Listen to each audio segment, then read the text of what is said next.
चंद्रपूर शहरातील जुनोणा भागात देशी कट्ट्यातून गोळी झाडून हत्या प्रकरणी 3 आरोपींना अटक। क्षुल्लक वादातून बाचाबाचीनंतर सख्ख्या भावाची झाली होती हत्या।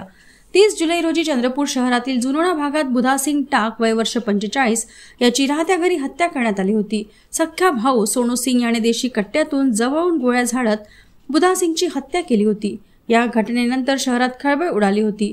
आरोपी पसार झाले असताना चंद्रपूर पोलिसांनी विविध पथकांच्या सहाय्याने आरोपींचा माग काढला। आरोपी सोनू सिंग टाक आणि लाल शहा अशा 2 आरोपींचे निष्पन्न करून त्यांना अटक करण्यात आली आहे। दरम्यान आरोपींना आश्रय दिल्याप्रकरणी पवन पाटील या 3ऱ्या आरोपीलाही अटक करण्यात आली आहे। चंद्रपूर पोलिसांनी हत्येत वापरलेला देशी कट्टा देखील जप्त केला असून प्रकरणाचा पुढील तपास रामनगर पोलीस करीत आहेत। क्षुल्लक वादाचे पर्यावसन बाचाबाचीत व त्यानंतर गोळीबारात झाल्याची प्राथमिक माहिती निष्पन्न झाली आहे।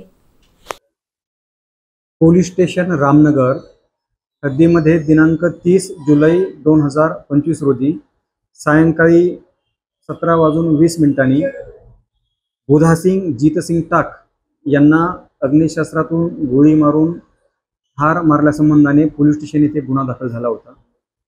सदर गुन्ह्याचा तपासामध्ये आरोपी सोनू सिंग टाक त्यानंतर दुसरा आरोपी लाला शहा असे 2 नावं निष्पन्न झाले होते।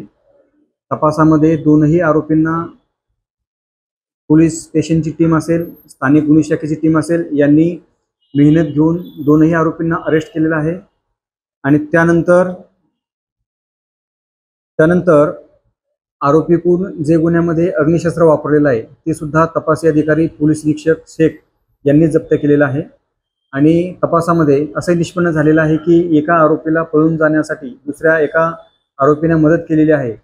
त्यामुळे सदरच्या गुन्ह्यामध्ये आरोपी क्रमांक 3 पवन पाटील हा निष्पन्न झाला असून त्याला सुद्धा अटक केलेली आहे। सदर गुन्ह्याचा तपास पोलीस निरीक्षक शेख करत आहेत।